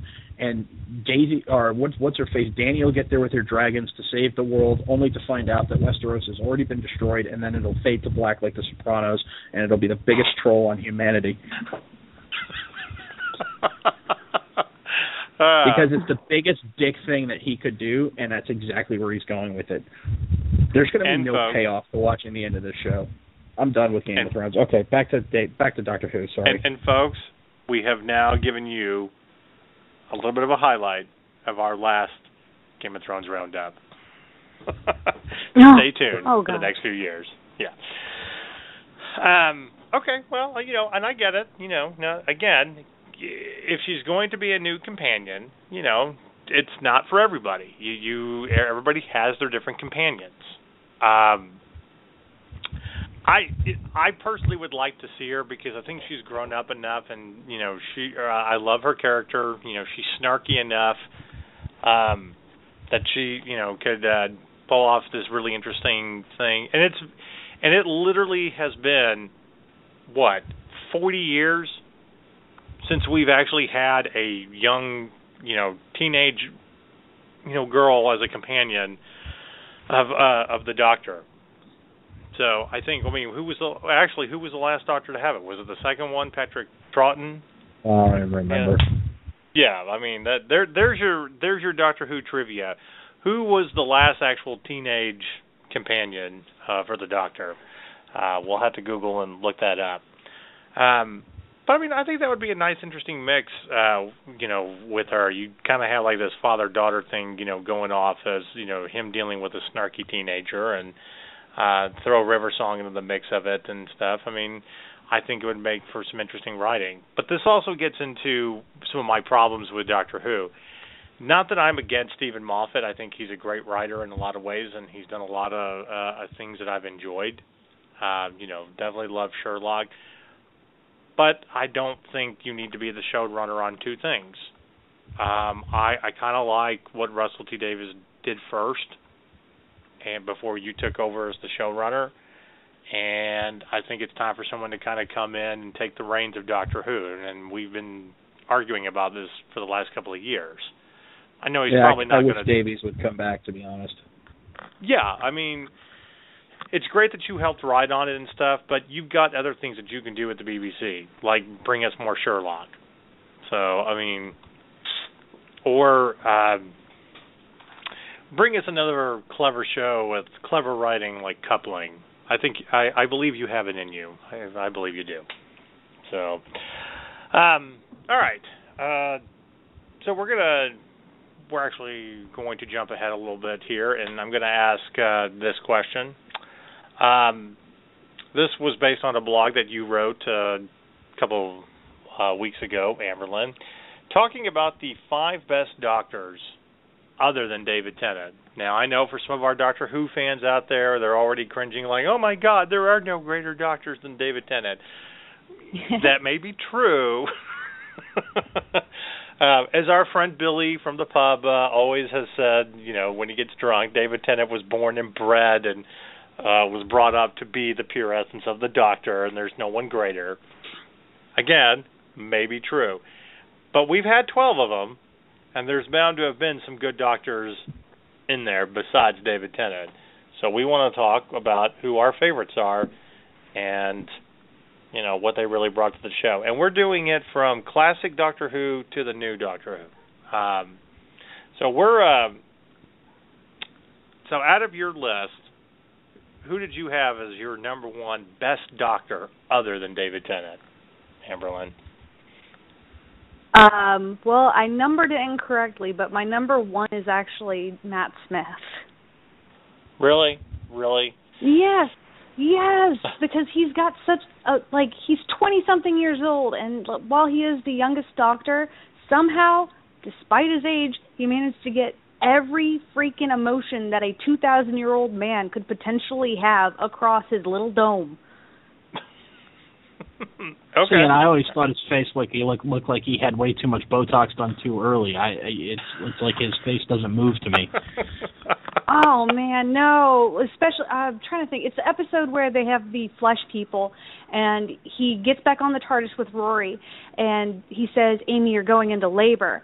His forehead crinkles up, and he says, "I'm sorry," and he hits her with the sonic, and she collapses, and he looks devastated without looking devastated, and I don't know how he did it, but he's just that good, and I don't understand.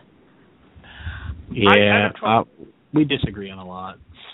Oh, Brandon, let's be friends. We can still be friends. We disagree. I mean, hell, Marcus and I disagree on almost everything, so don't worry about it. That's true. We don't always agree on everything. That's the beauty of the show. You know what? I grew into Matt Smith. I did. I mean, it took him a season to kind of come into his own, and I think what made him great more than, most was being with River Song a lot. But I didn't, Amy didn't do anything as a companion. Rory was better. He was good, okay? And I figured he was a fair replacement for David Tennant. Because, I mean, that's a hard thing to do. I mean, who's going to replace the greatest doctor of them all? And I think, you're going to be hated by a lot of people. But I also think that's a lot of younger people that really like Matt Smith because that's what they've, grown up watching. If you haven't spent a lot of time watching classic Doctor Who, everybody has their own doctor. I don't hate Matt Smith. I just don't think he's the best.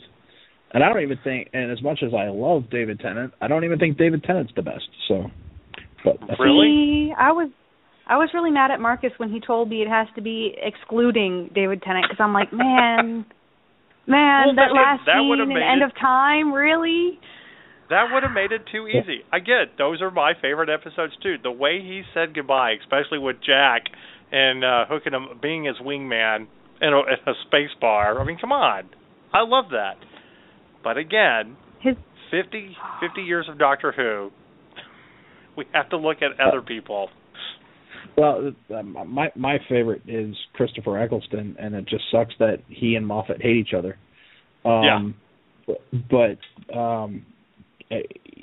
Christopher Eccleston resurrected Doctor Who. If it wasn't for Christopher Eccleston, you don't get David Tennant or Matt Smith. So he's my favorite, and I think he had a bigger impact in a shorter time than the other two did. And I really wish he had had more time. But he's not gonna be my favorite out of all the Doctors, but he is definitely up there, and I do agree with you on that. And he does make this list. He was the last person on your list, Amberlyn, and I think it should be cool. And I'm sorry to say it was not because of him. It was because of Davies. Really? I can't stand Davies' writing on Doctor Who. On Torchwood, he's phenomenal, but on Doctor Who, he seems to pull out the cane and the top hat like every chance he gets. Just yep-da-da-da-da-da all the time. Right. No, hey, I agree. He's good with Torchwood and everything. But look, Brendan's absolutely right. If you don't have a good, strong Doctor that people can identify with, then you're not able to resurrect their show. Hence, the made-for-TV movie Doctor Who that was here in America. Nothing against Paul McGann, and I don't think he got enough credit. But Paul McGann at the time still looked like the little French dilettante guy that he played in Three Musketeers at the beginning of the movie. And it just Doctor Who fell flat when it could have been resurrected in 1996 because of not enough strong people to do it and bad writing. Even with bad writing, even when it didn't quite always take off where it was supposed to, okay, and you're kind of getting your feet wet with that first year, Chris Eccleston had a strong presence. He was funny. He had some very dark moments. He, didn't have a completely outrageous costume, which actually kind of fit into, modern time. I liked the idea that he looked like somebody that would open up his jacket and try to sell me a watch, but instead it'd be a screwdriver. Plus, Chris Eccleston is just a great actor all around. I mean, he, from Shakespeare to playing villains, he's, even though the first G.I. Joe movie, sucks balls, he was, it does. I'm sorry. It just does. Again, raping my childhood. He actually was. It was pretty bad. Yeah, when they put on those like Halo Master Chief suits, that's when I was like, wow, this is literally jumping the shark while it's jumping down Main Street. Yeah. But, I mean, Chris Eccleston was actually kind of enjoyable in the movie, and you could see him being, Destros and all of that. One of the few shining moments of the film. So, yeah, I think he does deserve a lot more credit for bringing Doctor Who back and making it the phenomenon that it, and bringing back the popularity. Because let's face it, if you go back and watch some classic Doctor Who, there's some of them that just really aren't that good, compared to what we have now. Colin Baker was not that good, and he was a jackass. So, but now he loves to go to Whovian conventions and they're like, yay, I was one of the Doctors. Yeah, but you suck balls. So I don't know why you're here. And yes, I'm just going to keep saying that on the air. So I'm not a huge fan of John Pertwee, who was the third Doctor. He just didn't really do anything for me. And I really do like the 10th anniversary show, which they replayed on PBS not too long ago, where it's him and the second Doctor together. And it's actually one of the better episodes of classic Doctor Who. But again, not as good. So it's too bad that we didn't get a second season with Chris Eccleston. So here's a question. Do you think Rose as a companion was better with David Tennant, or was she better with Chris Eccleston? Brendan? Honestly, I think she was better with Tennant, but only because the character had a chance to grow into something more than the ditzy blonde. I think she would have had that same progression with Eccleston had Eccleston stayed with the show, but that character really needed that character really needed time because she was a ditzy blonde working at a hairdresser in a London, in a small section of London. I mean, there wasn't much there to begin with. It took some time to grow. I mean, she came into her own towards the end of Eccleston's season, but she really kind of blossomed under Tennant. So, right. Yeah, I'm going to say she was better with Tennant overall. She had her moments with Eccleston, but she was better with Tennant. What about you, Amberlynn? I would have to agree with Brendan. She was able to grow more, and with the first season, I think if they had Eccleston a second season, it would have been the same effect. But just the second season with Tennant, she was able to be her own person and actually get into the adventures instead of just kind of being like, oh, I'm here, and getting hit on the head with a wrench, and then we have to figure out where she is. Yeah, she was very much a plot device in the first season, and she was very much she was more of a partner in the second season and less of a spectator. Well, and you actually got more into her backstory. I mean, the way that her run actually ended, and you got to see the timelines with her dad and right. all of that. And I mean, it made it a lot more emotional. So. But again, another reason it was too bad that we didn't get enough Chris Eccleston. But, oh well. Now, I will say this. Other than David Tennant, this is who I'm going to always pick as my favorite Doctor. Well, he's actually pretty much kind of my favorite anyway, because I think you always go with your first Doctor. And for me, it's always going to be Tom Baker. So, it's the one I grew up with, watching Doctor Who on PBS with my dad, and it's the scarf. I'm sorry. I mean, nobody wears a scarf better than Tom Baker. And he was kooky and weird and stuff. And I found it absolutely hilarious that they were showing all of his best episodes today on the BBC Marathon, and the promo was Breakfast with Baker. It's like... oh, my God. That would be a very interesting breakfast, too, with him. So, and what's even kind of cooler is I forget the computer that Tom Baker was advertising for. It might have been Commodore or something else, but he did a series of computer commercials back in the early 80s with one of the companions at the time, where it's like the Doctor discovering this great new computer, even though he's got TARDIS technology and stuff. But I got to go with Tom Baker. I think you got to move him up higher than less. I think he's way better than Matt Smith. I'm sorry. You know why?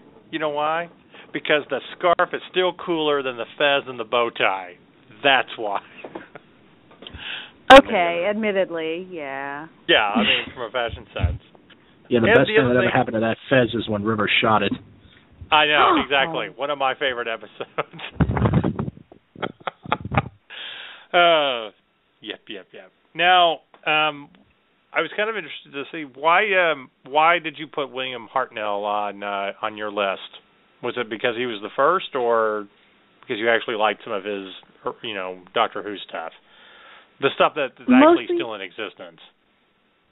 Mostly because he was the first, but every episode I've seen him, which has mostly been the classic collection on Netflix, he's been kind of funny. This is a really old show, but he's forgetful. He acts like he doesn't know what he's doing. It's just funny to watch like an old show with a guy that's supposed to be an alien, really, really smart, and he's just like, oh, and kind of bumbling a little bit. He is the bumbling old man that pulls wisdom out of his ass every now and again, and is kind of loving with his companions and stuff like that. And it is kind of, it's very warm and comforting. You know what? He's the male version of Mary Poppins. He is. He's like the Doctor's version of Mary Poppins. Seriously. You laugh, but I mean, that's how Mary Poppins makes you feel, right? Like everything is okay. We'll have great songs and yada yada. And even though he doesn't really sing, he just makes makes everything seem that it's going to be okay, no matter what. So, and I think that was the greatness of William Hartnell to begin with, and for the simple fact that he didn't really completely understand the show when it was first, described to him, and he was doing it for a paycheck because him and his wife were helping to take care of his their granddaughter, and it turned into this cult phenomenon where they were teaching kids about science and stuff, and all that. So here's a little of interesting trivia for all of our Doctor Who fans. The reason he is the reason that we have regeneration because William Hartnell was sick, and his health was becoming such a problem that he really couldn't do the show anymore. So his wife kind of put her foot down and said, you have to quit and stuff. He did a few things here and there until he died about 10 years later. But, of course, I think everybody knows by now that because he had to leave the show, to continue the show, we have the regeneration and, show that and stuff. When they did the 10th anniversary and they brought all the doctors together working together and had the timelines collapse, his health was actually so bad that he really couldn't stand for long periods of time. And without his wife actually knowing who, again, just didn't want him to do anything, he actually basically snuck out and went to a studio and filmed his scenes sitting down for the 10th anniversary special. And, basically you get this hologram vision of him talking to the other two doctors. So, nothing against his wife, but it was still very cool at that time, and it's still very cool 40-some-odd years later. So, now I have to ask, why did you put Peter Davison on your list? This is going to sound bad, but he was kind of a filler. Those are my top 4 doctors, and Davison is the one I hate the least. Really? That's your reasoning? I can. He's not good. Yeah, I can't stand the second Doctor because he's just whiny. The third Doctor, I didn't understand what was the necessity of knowing karate or Venusian Aikido. The seventh was weird. It just went on, and like the fifth, it seemed like they were kind of trying to get into making the show a little bit more popular at the time, but I liked the fact he was a little charming, and he had a stick of celery, and he wasn't sure all the time, and it was kind of interesting, so I hate him. I do like Peter. Well, I do like Peter Davison. I agree with you on your list of, he's kind of the bottom and not the best, but really, Sylvester McCoy never doesn't do anything for you as the Doctor, huh? No, not really. Actually, he's one of my favorites. So, what about you, Brendan? How do you feel about Peter Davison as a Doctor? I liked him. He's a little bit goofy. He's a little bit off center. So it's different from some of the other serious, more brooding doctors. And I thought he's always a nice change of pace. Not everything has to be so. To quote the Joker, why so serious? Right. That So and of course, you got to have respect for a man who uses celery as a lapel pin. So if you can pull that off.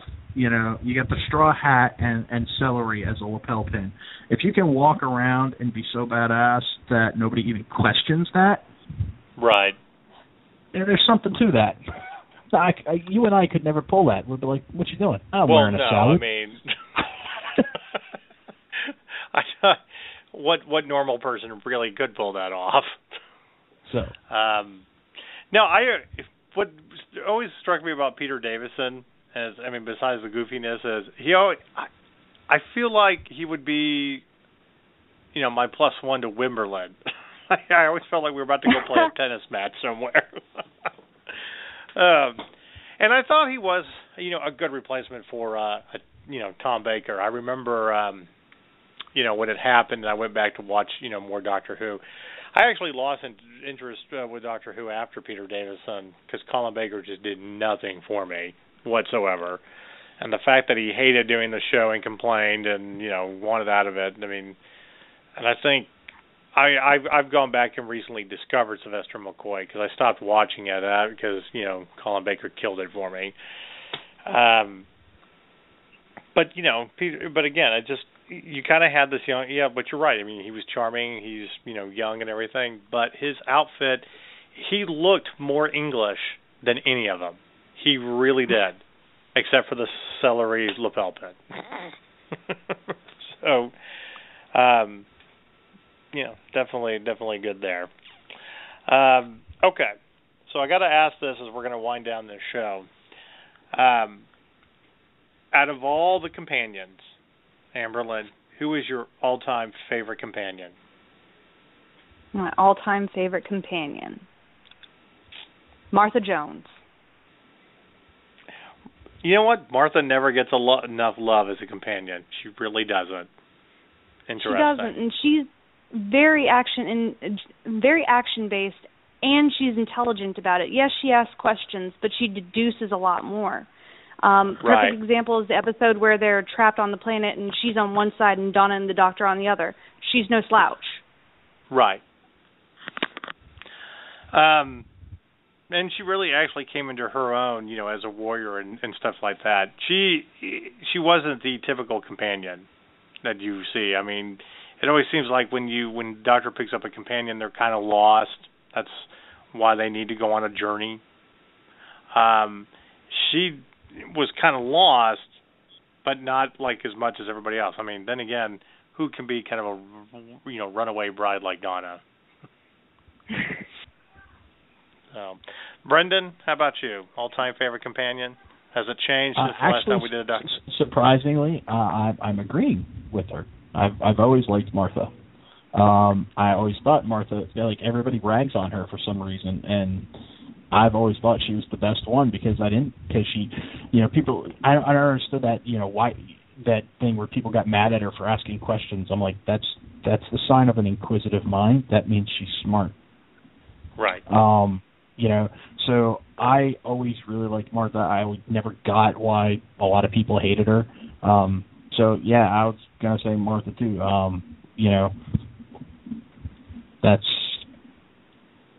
She's the only one that was never a whiny, complaining person at any point. She was very take charge. So I liked her a lot. Well, she's the one who made the tough calls, especially when it came down to having no contact with anyone. She's the one who said, "This is what I've got to do. This is for the best." Yeah. Right. I'm always Sarah Jane, in my mind, is probably the best companion. She was there the longest as anybody, and I'm glad that they brought her back and it came full circle. With reintroducing Doctor Who, the first real episode outside the regeneration where they reintroduce her, at the school, and she brings K9. I thought it was very touching and all that. I didn't care much for the Sarah Jane Chronicles, such as like a spin-off show. I mean, Torchwood, you can't really top Torchwood as a spin-off show anyway. But I mean, if you're going to have like a modern day companion, I mean, I agree with you guys. I do like Martha in a lot of ways, but I just Donna's the one that does it for me. I love her. She's her parents. Why? Because she was funny. She did kind of come into her own a little bit, and I'm a Catherine Tate fan. It may be silly and irrational. This is another thing we agree on because I can't stand Donna either. Her voice just is so shrill. It's like nails on a chalkboard for me. I agree. You know what it is? It's because she was kind of annoying with the Doctor, and there's like these moments where he wants to strangle her, but yet they're this weird like pair. It's like a Mork and Mindy type thing. I don't know. To me, Donna is proof that white trash exists in England.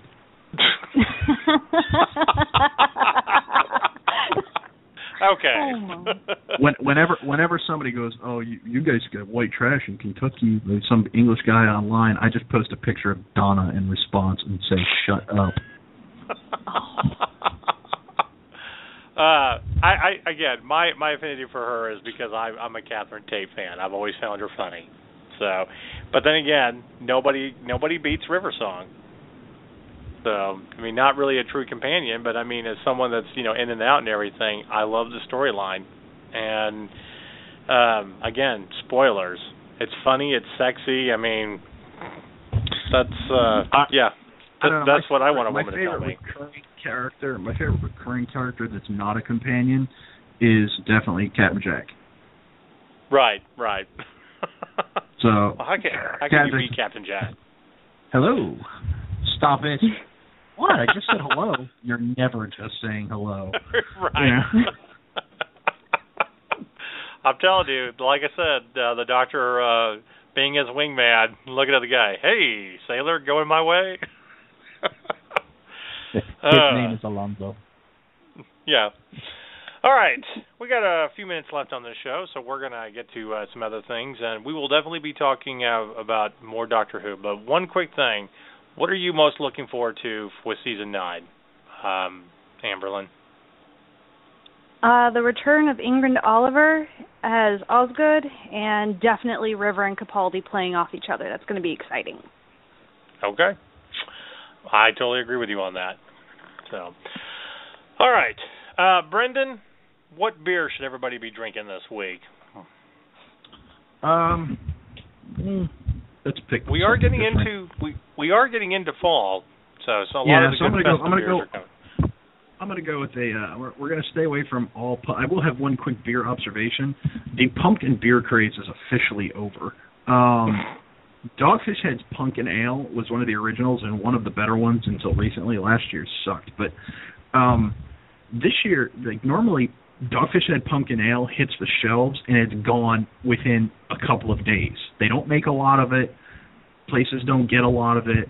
And what they get is what they get, and then it's gone because Dogfish doesn't make a whole ton of it. It's a small batch. But the same stack of Pumpkin Ale has been at my specs for like 3 weeks now. That's never happened before. So Pumpkin Ale or pumpkin beer is officially dead. As far as what you should be drinking right now, I'm going to go with a stout. It's a little bit of a different stout. It's from a brewery called Clown Shoes up in Massachusetts. They do a lot of really crazy, wacky recipes, and we're going to go with one that's called the Chocolate Sombrero. It's a Mexican stout. It's got it's real nice chocolatey flavor, but it also throws a little spice in there. So it's kind of got like a little jalapeno kick to it on top of the chocolate. So it's real sweet and spicy, great beer. It's a little different. It's a little off-kilter, just like the brewery. So go check that one out. Okay. All right. And we always like to do a quick segment on what you should be streaming on Netflix, Hulu, or whatever. And other than Doctor Who, is there something that you would recommend, Amberlyn, to our audience? I'm still rewatching Daredevil Season 1, to be honest. There you go. Well, there you go. Yeah, there you go. How about you, Brendan? So what about? Okay, well, just because it's on there and the last season's coming up soon, and Season 4 is about to drop too, I have been Netflixing Person of Interest again because the first couple of seasons of Person of Interest were never put online originally because they're some stupid contract with the CBS and the people at Jonathan Nolan's production company. So now that they're all online, I haven't seen those episodes in 3 or 4 years, and I only got to see them once when they originally aired.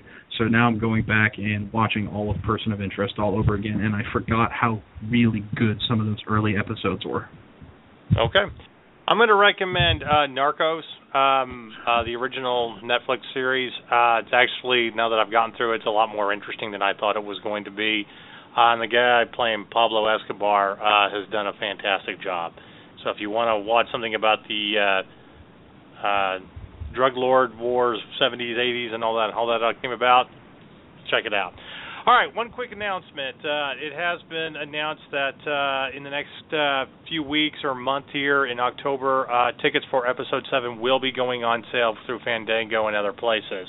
We do not have a firm date, but it's looking like it's probably going to be the 18th or 19th, so about a month away. Also, we're going to be off next week, but in the 2 weeks we're going to get to a music show since we've been working on some blogs about the top 25 greatest all-time rock albums or music albums, and we're going to be putting that together and talking about that in a music roundup show in 2 weeks. So you can tell us we're wrong, debate us, but be here in 2 weeks. That's what we'll be discussing. All right, want to thank Amberlyn for being on the show today, and we've got to get out of here. So stay nerdy, everybody. Say Bye-bye. goodbye. I just did. Sweet.